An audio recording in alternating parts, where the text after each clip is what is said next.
Back entry हुई, re entry मतलब धमाका कर दिया, सबसे ज़्यादा टीना को हिला दिया था। क्या कहना चाहेंगे अभी तक री मैं एंट्री के बारे यही में? कहना चाहती हूँ, मतलब एंट्री के दिन ना मैं सोच ही नहीं पा रही थी कि मैं 7 हफ्ते बाद उस घर में गई या वो 7 महीने बाद उस घर में गई, क्योंकि मेरा कुछ मैं कुछ आर्ग्यूमेंट उसके साथ जो हुआ योगा रूम के अंदर, उसके बाद वो गायब हो गई। पूरा घर नाच रहा है, पूरा घर मुझे इधर चल उधर चल, ये बात करनी है वो बात करनी है, सब इतना खुश, बट वो गायब थी। मतलब वो लिटरली गायब थी 3 घंटे 4 घंटे के लिए, शायद बाथरूम के अंदर थी वो या पता नहीं क्या। But it was, I think it was a shock for her and she didn't like it at all.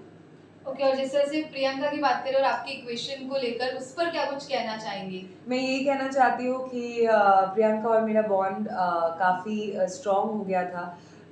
शायद और स्ट्रॉन्ग हो सकता था, बट शो के बाद, फिनाले के बाद वो मेरे पास ही आ रही है, मेरे घर पे ही आ रही है।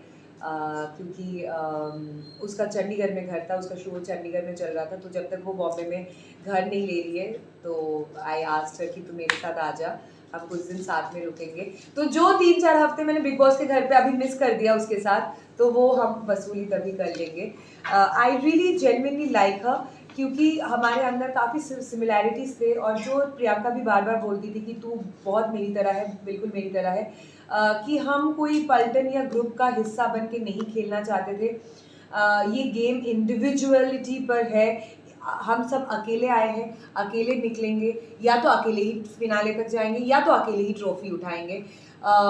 दूसरी बात, जहाँ जहाँ पे मुझे लगता है कि गलत है वहाँ पे मैं स्टैंड लेती थी।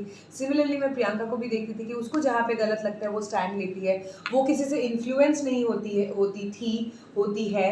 मैं भी अपनी ज़िंदगी में कभी किसी से इन्फ्लुएंस नहीं होती हूँ। तो हमारे अंदर काफ़ी सारे सिमिलैरिटीज़ थे, जिस वजह से हमारी बॉन्ड हुई, and I genuinely like her and she also told me that she likes me. फिर सृजिता घर के अंदर री एंट्री के बाद तुरंत से कैप्टेंसी भी मिल गई थी आपको, कैसा था? मतलब वो पूरा जिम्मेदारी उठाना तुरंत जैसे। बहुत मज़ा आया, बहुत अच्छा लगा। लोग बहुत जल्द ही रहे थे, मुझे पता चला कि स्पेशली अर्चना जलकुकड़ी मैंने नाम दिया था उसका, उस वक्त बहुत जल रही थी, और बहुत बाकी लोग भी जल रहे थे कि अरे यार 2 हफ्ता हुआ आई, ये तो कैप्टन बन गई।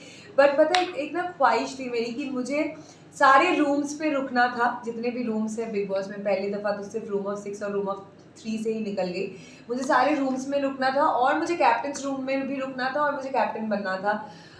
तो सब कुछ पूरा हो गया। साजिद, जिस तरह से सुम्बुल को थोड़ा बहुत टारगेट करना, उनको बोलना, जिस तरह से लोग भी कहीं बाहर भी उनको जिस तरह से चीज़ें कह रहे कि सुम्बुल के साथ काफ़ी गलत तरीके से वो चीज़ें रखते हैं, और सुम्बुल ने बीच में उनको जवाब भी दिया था, उसको लेकर क्या कहना चाहिए? आप घर में ये चीज़ें देखकर मुझे लगता है कि वो बहुत ना लाइटली चीज़ों को लेती है। वो छोटी है उम्र में, वो तो है ही, पर चीज़ों को लाइटली लेती है। कहीं ना कहीं हमारे साथ वही होता है जो हम अलाउ करते हैं, तो वो काफ़ी टाइम से वो चीज़ें अलाउ करती आई है।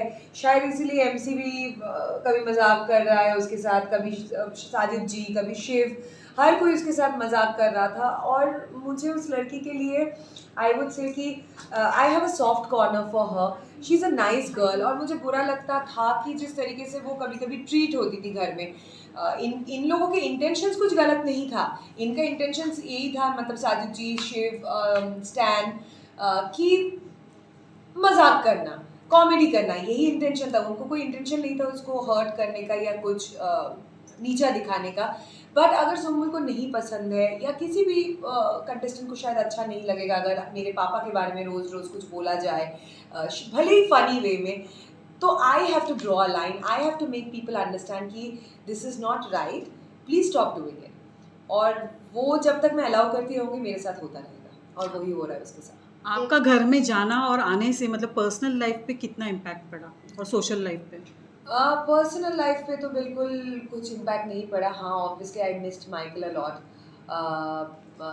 बट मैं प्रिपेयर थी।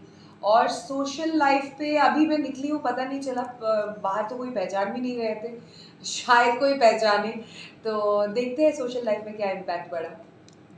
आप लोग एक अटैची में कपड़े लेके जाते हैं, वहाँ पर इतने डिफरेंट तरह के कपड़े और जूते और ज्वेलरी देखने को मिलती है, तो ये क्या बाद में आता है कुछ हाँ सामान? जी, हाँ जी, बाद में। ओके वेल सृजिता, एक वीकेंड के बारे पे सलमान खान ने टीना की क्लास लगाई थी, तो हमने देखा था कि कहीं ना कहीं आपको थोड़ा एंजॉय कर रहे थे, तो क्या कहना चाहेंगे उस क्योंकि बारे मैं जब अंदर गई थी तभी मैंने शालीन को सेम ये चीज़ बोला कि भाई तो बेवकूफ़ दिख रहा है, यूज़ हो रहा है, क्यों कर रहा है तू? वो दिखाया भी गया है आई थिंक एपिसोड में, तो क्यों कर रहा है तू? फिर भी वो नहीं समझा, और मुझे शालीन की तरफ से जेन्युइननेस दिखा था उनके रिलेशनशिप में, वो प्यार हो, दोस्ती हो, जो भी हो, but Shalin was attached to Tina and उसने काफ़ी कुछ किया, काफ़ी स्टैंड लिया उस लड़की के लिए पूरे शो में। तो मैं इसलिए एंजॉय कर रही थी कि जो चीज़ मैं तेरे को 5 हफ्ते पहले बता रही थी, वही चीज़ अभी सलमान सर तुझे समझा रहे हैं और फिर भी तुझे नहीं समझ में आ रहा है। ओके वेल अभी फैमिली वीक भी हुआ था, जहाँ पर हमें कुछ पार्ट्स बताया गया है फैमिली का। एज अ व्यूअर हम लोगों को पूरा पार्ट नहीं पता चला, बट शालीन बहुत डरे हुए थे टीना के मॉम को देखकर, तो क्या कुछ अगर आप कहना चाहेंगे उनके बीच जो भी हुआ होगा, कैसे इक्वेशन था? नहीं, पर बाद में इट वाज ओके। शालीन की भी मम्मी उस दिन आई थी और शालीन बहुत ज़्यादा खुश था। और ऑब्वियसली आपकी खुद की भी मम्मी आ जाएगी तो आप बिजी हो जाओगे, बट हाँ इनिशियली वो मजाक मस्ती कर रहा था कि पता चले आंटी आके मुझे ना डांट लगा दे, तो वो मजाक मस्ती जोन में था। ओके, टॉप 3 में आप किसे देखती हैं? टॉप 3 में साजिद जी, शिव और प्रियंका। And winners? प्रियंका और शिव। आपको लगता है जो अंदर फ्रेंडशिप होती है वो बाहर आने के बाद में कंटिन्यू रहती है? आपकी मतलब आपकी तो हो रही है, otherwise in general I am saying not with everyone. मैं कहूँगी 1-2 इक्वेशंस शायद बाहर कंटिन्यू हो सकता है, बट ऑनेस्टली इतना कुछ हो जाता है और इतना हम एक दूसरे की शक्ल देख लेते हैं ना, कि मुझे जब अभी सोचो मतलब 1.5 महीने में ही ऐसा लग रहा है कि फिलहाल कुछ हफ्ते तक तो मैं किसी की शक्ल देखना नहीं पसंद करूँगी, सिवाय of course Priyanka, also Shiv, पर बाकी मुझे किसी की शक्ल नहीं दे। हाँ अब्दू यार आए ब्रेक। आप और कोई अगर आपको रियलिटी शो ऑफर करे तो you are okay with it? Definitely reality show का कुछ अलग ही मज़ा है, और मैंने अब तक रियलिटी शो नहीं किया था। बिग बॉस ने मुझे चस्का लगा दिया रियलिटी शो का, और उसका अलग ही मज़ा है क्योंकि you can be real and you can be yourself. What is that you learn out of it? I have learn a lot of things. Big boss जैसे शो आपको बहुत कुछ सिखा देता है लाइफ में, आपकी डिसीजन मेकिंग, आपके आप कैसे परख सकते हो दूसरे इंसान को, समझ सकते हो दूसरे इंसान को, आपके पेशेंस लेवल बढ़ा देती है, आपके सिचुएशंस को इम्प्रॉम्प्टू आप कैसे हैंडल करोगे वो चीज़ सिखा देती है, क्योंकि टास्क हर चीज़ इस फैशन में डिज़ाइन होते हैं, इस फैशन में सोचा जाता है कि it is absolute personality development show, और बहुत चीज़ें लोग सीख के निकलते हैं।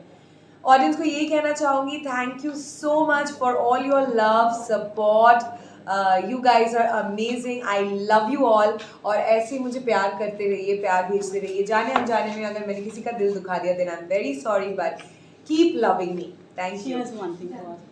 टीना और आपकी दोस्ती बहुत ज़्यादा थी, बाहर भी ऐसा कहते हैं कि आप लोग दोस्त थे, क्या वजह थी कि आप अंदर जाके दोनों को डिफरेंस दिखने लगे अलग अलग से?